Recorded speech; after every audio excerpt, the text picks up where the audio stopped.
Uh, Thank you, Aro. It's really a great pleasure to be here at this wonderful conference organized by IHS, Yale, Raman Research Institute, Ashoka University, Pomona College, and Claremont McKenna. So I think it's a great example of global collaboration of very diverse institutions. I think this is probably the first time that such a diverse set of people are coming together to discuss the future of liberal arts and science education in India. And I'm really privileged to be here. I'm not exactly clear why I'm here, because I'm not really an expert on this. And I was not sure how I would add value. But I thought, let me give you my own perspective as someone who has been, on the fringes of many of the things that we do here. I believe that, I think Ram Goa was here the other day, and Ram Goa talked about the fact that a few years back, that the Indian liberal was a rapidly dwindling species. And I don't know whether much has changed since then.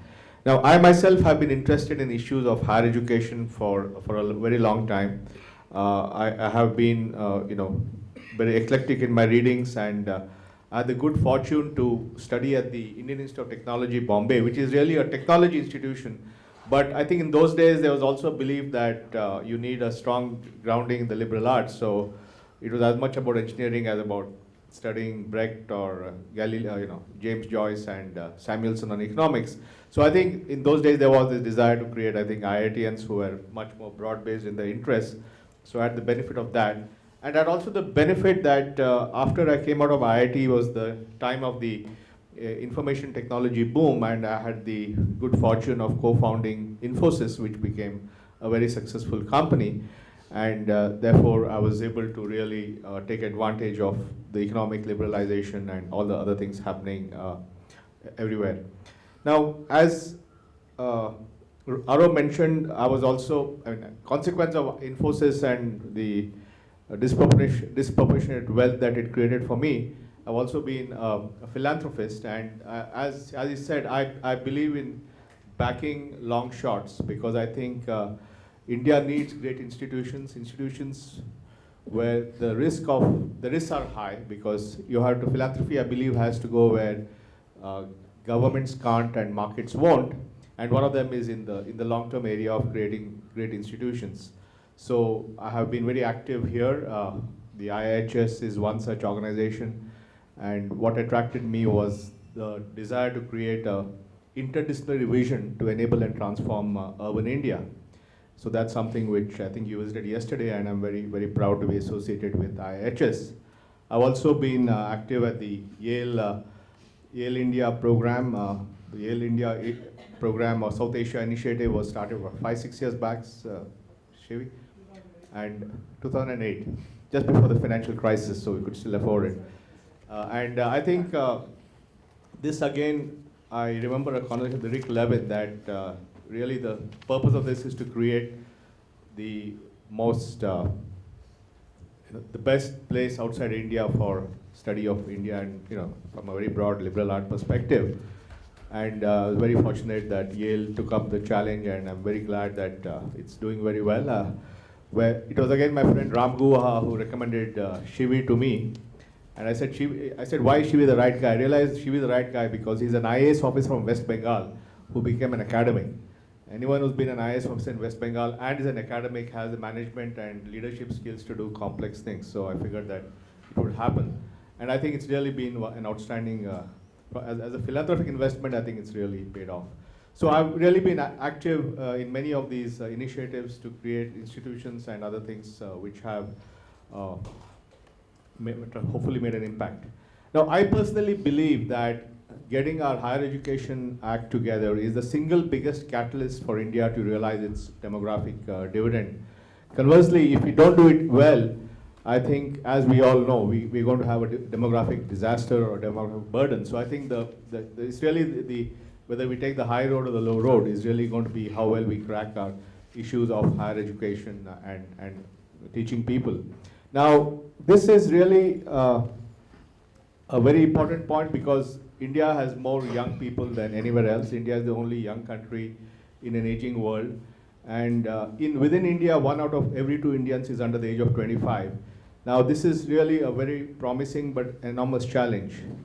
And it's also, the reason why it becomes a little more complex is that nobody's faced this challenge before. I think the combination of a young population, the huge level of awareness brought in by modern technology, media, internet, mobile phones, Twitter, and all that, the fact that aspirations have been unleashed, and aspirations tend to be non-linear. So you may be a child in a slum, but you want to be an astronaut. And therefore, when you have 1 billion people who have non-linear aspirations, impatient for change, I think that's a very combustible situation. And therefore, I think the way we deal with that aspiration, those aspirations has to be urgently addressed. And I think if this is handled successfully, I think it'll demonstrate something which is very different. But if we don't get it right, then it could have very catastrophic consequences. So I think it's very important is to look deeper at this. Who are these young people? Where do they come from? What do they need? Where are they going? And I think we need to provide an education that can not just provide opportunities and jobs, but also direction, values, and ways of thinking. I think this is a time when challenges are immense, and I think if we don't get this right, if we're not able to find the opportunity for all our young people, we'll definitely see a vicious spiral of poverty, inequality, violence, and people living lives of great desperation. Now, in all this challenging environment, where does liberalism and liberal art education in the arts and sciences really fit into this? I think when I grew up, the reason that I had an interest in liberal arts or liberal education was really, I grew up reading the work of C.P. Snow, and C.P. Snow, as you know, was a novelist and also a chemist. And he talked about the two cultures, the culture of science and the culture of humanities. So I resolved very young that I should actually bridge these two cultures, and I think that's required for everyone. And I think universities, to me, are the best ways to really create the merging of the two cultures. Jawaharlal Nehru, in his famous convocation address in 1947 at the University of Allahabad, said, "A university stands for humanism, for tolerance, for reason, for the adventure of ideas and the search for truth. And if the universities discharge their duties adequately, then all is well with the nation and the people." And India has had a long history of universities. As you know, the first universities began in 1857 with Delhi, Mumbai, and Calcutta.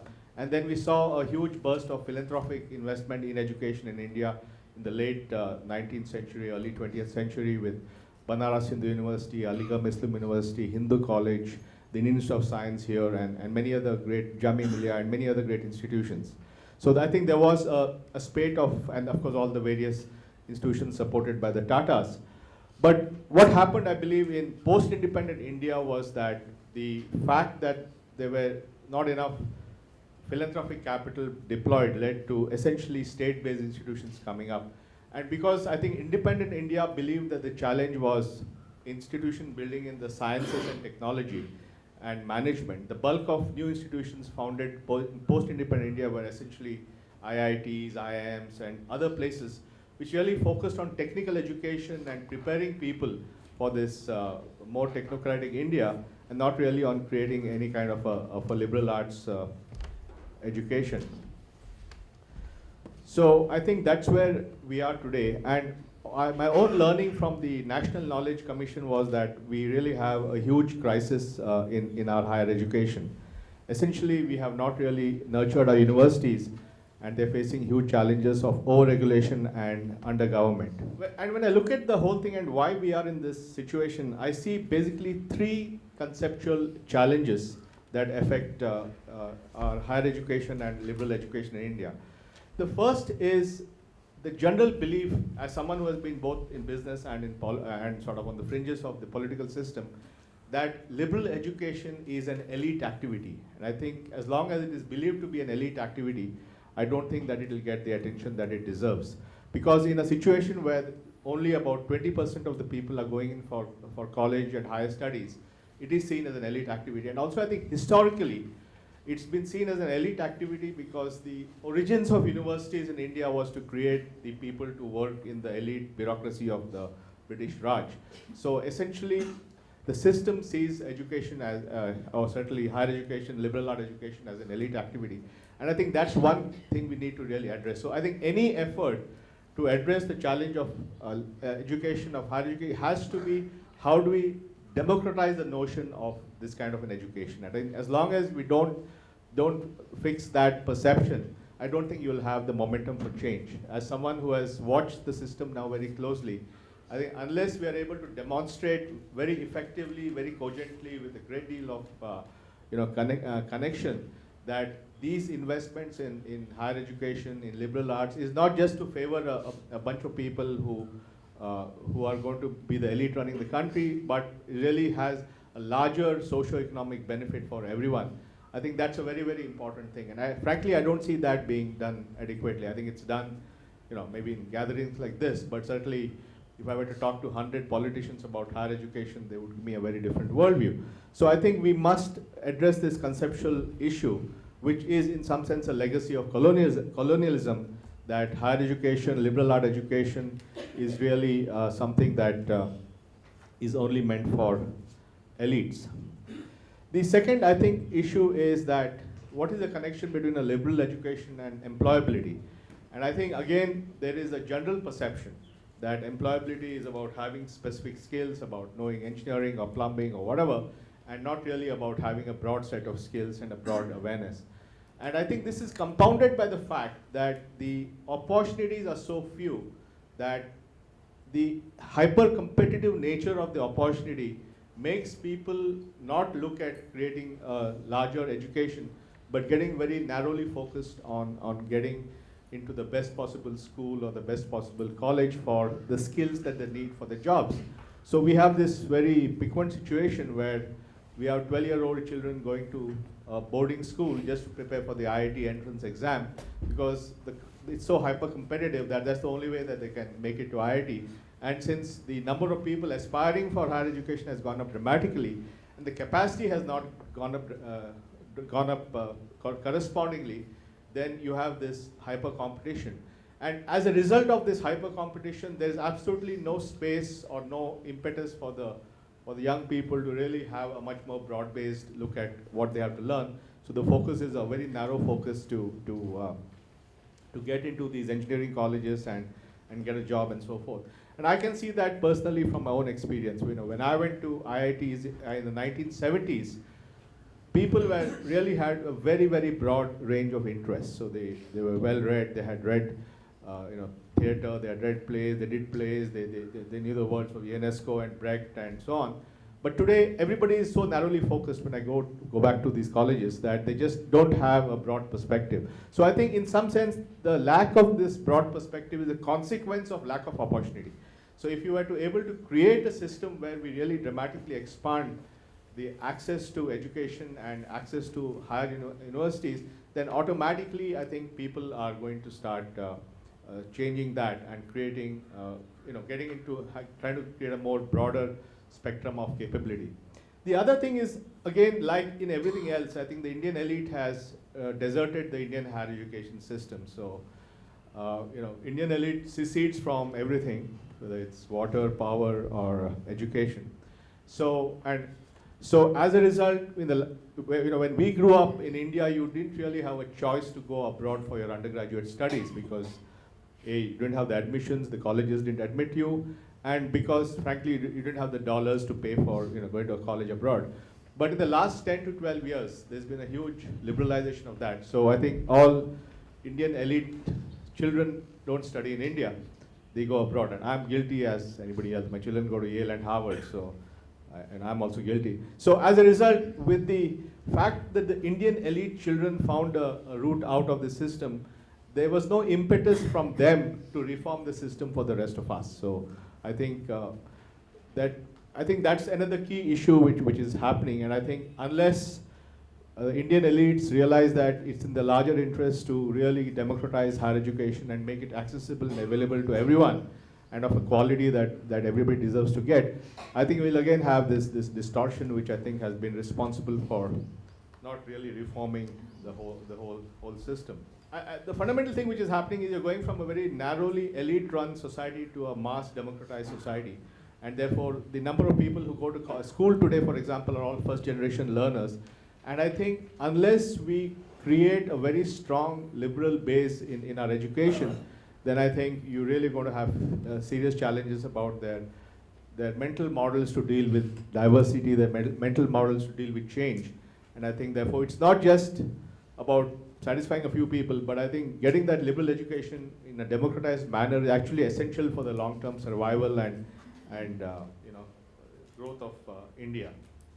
The other reason I think that this is very important is I think that today the diversity of the things we deal with have become very, very, I mean, it's very diverse. I mean, you know, I have generally tried to do new things. I know I went to start a company and made that successful. I wrote a book of ideas, as Aro was saying.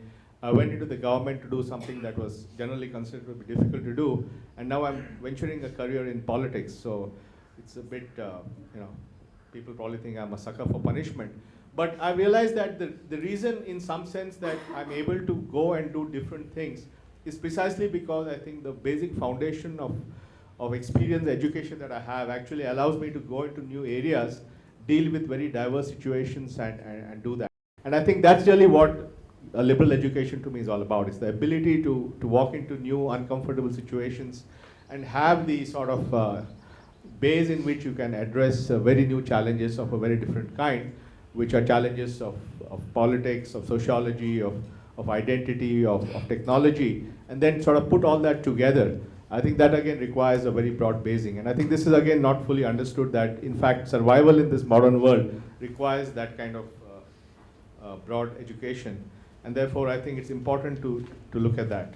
Let me just come to the role of philanthropy in education. I think it's very clear that the kind of institutions that we will need in India will not be done by just public funding, because public funding has a huge amount of competition. Public funding tends to go towards more engineering and science and management kind of programs. Public funding is driven by the need to have geographic equality, which requires it to get spread out. And therefore, I think there's a huge role for private philanthropy. And I think when I look at the philanthropy in India, I think we are now seeing the emergence of more philanthropy for the purpose of education. First of all, I think there was a period between, say, 1947 to by 2000, but there was not really that much philanthropy in India. And I think part of the reason there was not that much philanthropy in India was that there were no new entrepreneurs or no new businesses or no new wealth creators. And what happens if wealth is, if you're not a wealth creator, if you're just sort of an inheritor of wealth, then you're much less likely to distribute it around, because number one, you didn't create that wealth yourself, and therefore you're obligated to pass it on to your kids. But if you're a first generation wealth creator, then nobody can question what you do with your money, and therefore you can take huge risks on all kinds of philanthropy. So I think philanthropic capital, a prerequisite for that is actually wealth creation of first generation entrepreneurs. And that didn't really happen in India, but I think what's happened in the last 25 years is the rise of a lot more first generation entrepreneurs, who in turn are funding and creating many kinds of institutions, and many of them are in this room, whether it's Shiv Nada University or Azim Premji University or IIHS, are all essentially possible because of first generation philanthropic capital, or Ashoka University, are all because, you know, they have the money to really fund this. And that is historically, I think, even in the US, that has been the case. I think the rise of the early institutions of the 20th century was because of philanthropic capital, and all the private universities are because of philanthropic capital. So I think finally on the capital side, I think philanthropic capital now is ready to do these things. However, we just don't have the regulatory framework for really creating world-class institutions. As someone who has been involved in setting up 2-3 of them, I find that the most painful thing, people think it's difficult to start a company in India, but starting a university in India is about 10 times more difficult than starting a company. And I think this again goes back to the issue that this is seen as an elite activity. And I think that's why, we have to tackle the notion and connect this desire for liberal education to the larger democratization goals of our society. If you don't do that, I don't think you will get the political capital to actually do the kind of reforms that you need to do to allow great institutions to come up, both in the public and the private sector. We're also seeing a lot of change in terms of, very prestigious colleges becoming universities, like Presidency College becoming Presidency University. So I think both these transformation of historic colleges into universities, as well as the start of new universities by private capital, will not happen unless we convince our decision makers and leaders that this is vital for the long-term growth of India. I think finally, let me come to the unique challenges that we face in India. And I think in some sense, what Aro and all his colleagues are doing at IIHS, it represents an actual attempt to solve that. And let me explain what I mean by that. The first is that I think creating a modern program in India, one has to look at the challenge of scale. I think that's very, very important, because you will not be able to create small little islands of excellence. You will also have to address the challenge of scale. Let's say that you're addressing the challenge of urban development. It's about really having, and you're going to have 5,000 cities which are going to grow in the next 10, 20 years. If you're going to have urban population growing from 300 million to 600 million in 20 years, the kind of scale implications of that are huge. So I think anyone who is trying to tackle an issue of creating an effective program in this milieu will have to look at the challenge of scale, and that requires you to think about it very, very differently. I think you also have to deal with challenges of speed, because if you look at the development, and let's go back to the cities again, if you look at the development of Western cities, the Western cities developed over several hundred years, and we're able to go through multiple iterations of improvement. But here we have a challenge of coming up with new cities or improving cities in a matter of a few years. So this combination of both scale and speed in the way we tackle these challenges requires a fundamentally new paradigm of thinking and solving problems, which I don't think are available outside. And therefore, it'll have to be developed right here. So it has to be a very organic development of those challenges. And those challenges in the context of this hyper-aspirational population, in the context of ubiquitous connectivity and availability of information to everyone, and in the context of the diversity of caste, identity, and so on that we have in India. So I think unless we internalize the context of where we are and address this whole challenge of scale, speed, and diversity, I don't think we'll be able to really come up with effective solutions. So I think the way we craft our curriculum, the way we craft our education here will have to be fundamentally rooted in the context of where we are.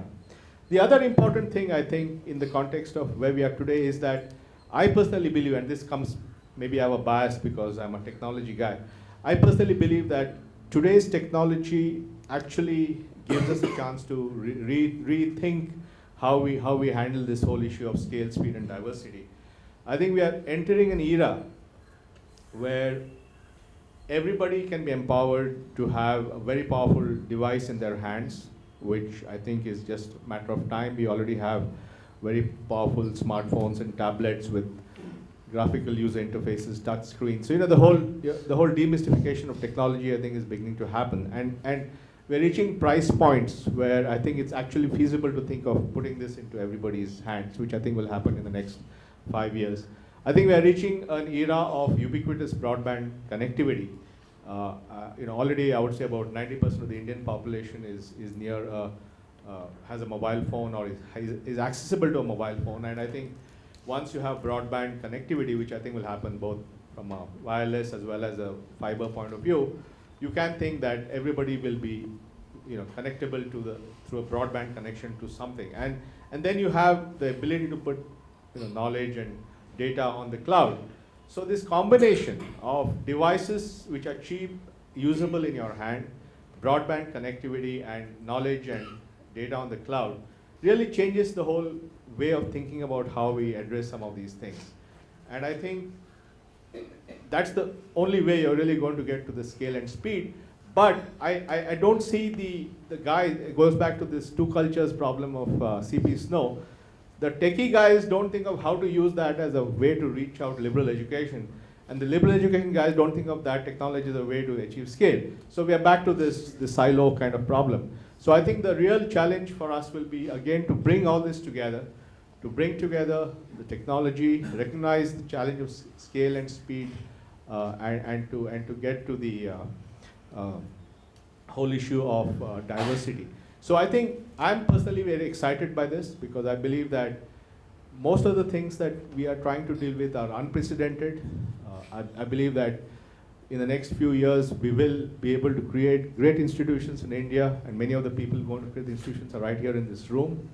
It is going to be a long haul because we have to first get the public imagination to understand the value of creating these institutions and why it's essential to the democratic experiment that we have. It is really going back to first principles about how we do it, because it's not going to be just using off-the-shelf imported ideas. And I think it'll require huge passion, huge dedication, and huge commitment. But I'm absolutely confident that it's going to happen, and I personally hope to play a role in doing that, and I think this is one of the most exciting things happening in India today. Thank you very much.